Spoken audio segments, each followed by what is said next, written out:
Hello! Right, let's talk tours. And let me tell you, I've been on a few. Some high, some low, some amazing, some character building.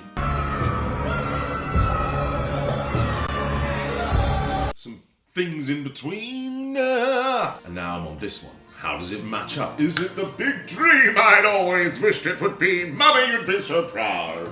Or am I longing for the good old days, when I didn't know what was going on?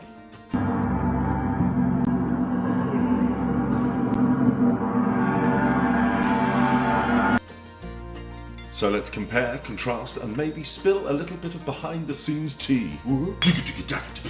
Break it down. What is a tour? Sounds obvious, but not always the case. A tour can be overnight visits to theatres. So you arrive, you set up, you do the show, you break down, you leave, you go to the next theatre.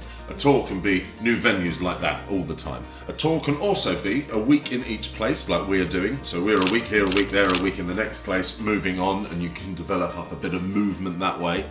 A tour can also be a residency for longer here and longer here and longer here and shorter in this one and longer in that one, and working out the different ways to do that, whether you're getting in a coach, whether you're getting an aeroplane or a train or being driven. There's all sorts of different ways to approach how you're going to be in each space at each given time. And there's huge differences between a big budget tour and a lower budget tour, but the things have to be taken into account because of that. So on a lower budget tour, you're going to find yourself doing a lot more of the legwork, which is definitely true for me on the first tour that I did for my music, which is different to theatre, but also very similar in the sense that you are going to create a date, have a product, go to the venue, produce the product, get paid for the product, move on. Very similar theatre and gigging around on a tour. Looking back over the past tours that I've done, I think one of the things that used to affect me more than it does now is what everybody's doing at every point. Sometimes you're going to be with everyone at all times. Sometimes you're going to be separated and going your own ways. At the moment, doing Calamity Jane, we all go to our different accommodations. Everyone's got their own place. Just so happened I turned out to be living with Lara last when we were in Sunderland. But that, you never know where you're going to go. So each daily thing might be the first time you see each other is at the theatre. Whereas other tours where you live in a bus, where you are with each other every waking moment,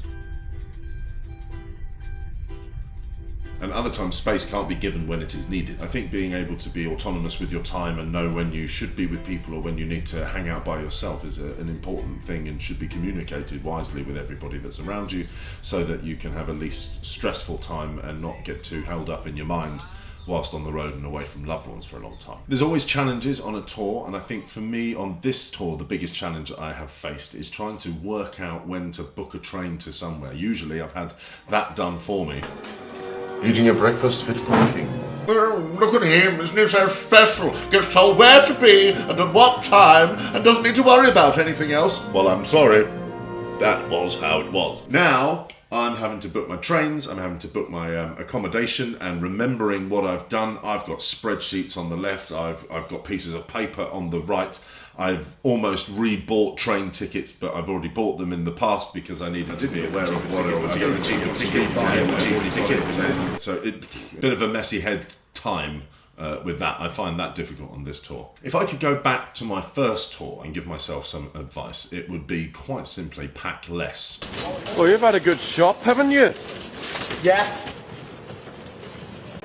You never use as much as you think you're going to use. So a small little suitcase with a bit of entertainment for the long hours that you're travelling or spending by yourself, then you can entertain yourself till the cows come home. But you invariably wear your warm-up clothes, your costume, and something to get to and from the van in, or the hotel. I feel like when you're touring around, you get to see a new place every day, and that gives you a great energy. But in each place you find a type of human being, whether I've been in Adelaide or Edinburgh or Colorado, there is always a different type of person, but they're always the same kind of person. Dickie, this is historical moment right now. With the snow? In the 44 years of driving bus, we never have been stopped this long. Never. Never, ever. I don't know, sometimes there's more of one type than the other. For example, in Adelaide, when I was doing Choir of Man at one of the festivals there, the people were just ready for a party. They were ready for a drink. They were up and out of their seats and ready to go. In other tours I've arrived, I was in Austria, and everyone just wanted to sit in that barn and listen to what was being played and not talk and be be silent and respectful. So you've got these different ways, but each one of them gleans a truth when you're performing, and I think it's sort of an antenna gets sharper each place you go to tune into what it is they're trying to offer you and how you can match or evolve with that. Unexpected things can happen on a tour as well. I did wake up once on the tour bus and all of the lights were off. Nobody was about. My phone was out of charge. I got off the bus surrounded by derelict factories. The smell of bacon on the air, but the cafe that I found that was kicking out that smell was absolutely closed. Once again, I have no idea where we are. So I get off the bus. Oh, we got snow. And then we're on our way to Michigan. Do you know where Summit Diner is? But it took me a little while to find the rest of the guys, but yeah, I'd just not woken up. Woke up in the middle of nowhere. But at least you get out and explore the local surroundings. Drinks paid for, mate. Some lovely lady called Jill. Jill DeVille. Jill DeVille has managed to get hold of Donna here at the bar, flipping around to Donna there. Well, you're full of And we've now got a tab. How much is it? $250? $250. So we're on the turkey. But why have we got a tab in the first place?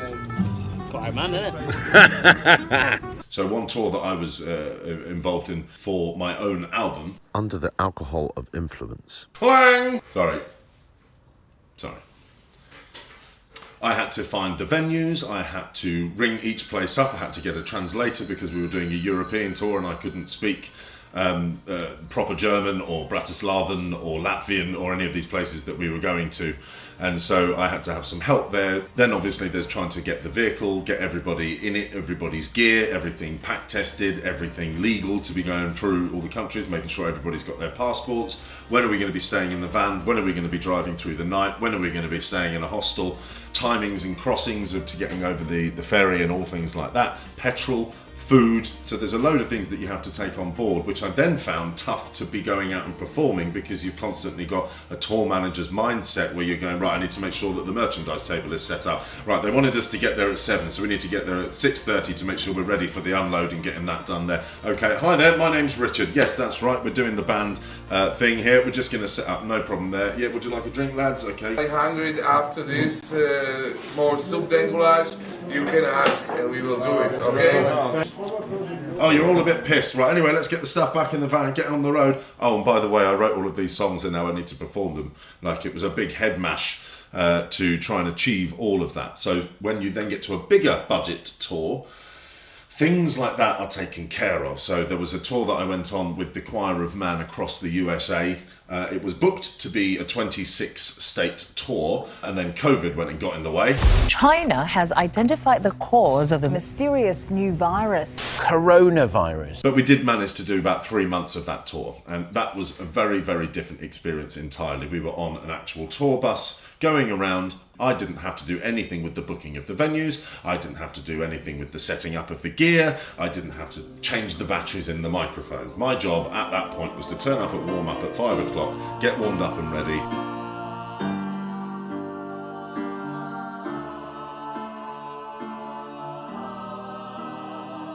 Go out, put your microphone on, get into character, perform an amazing show, get to the pub, celebrate with everyone, tell them to spread the word, get back on the bus by 11:30, and off to the next city. Great way of life, but it does make you stop thinking. And that's one thing I've noticed as well, that my brain now works in a different way because I'm just expecting to be somewhere. So with Calamity Jane, it's nice to mix the two things together.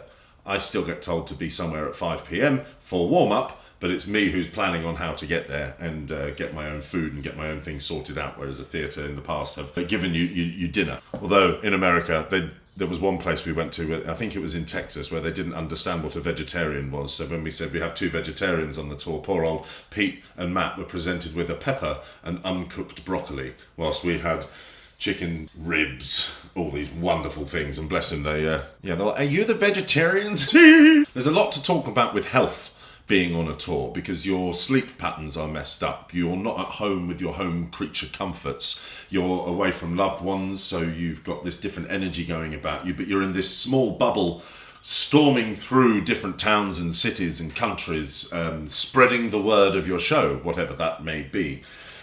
To keep healthy on that is a very important thing, whether that be food, sleep, exercise. you've got to look after yourself. And sometimes the balance shifts and rocks and changes with everything. So at the beginning of a tour, you might have so much going on with still learning the part and getting everything going that you might forgo going to the gym.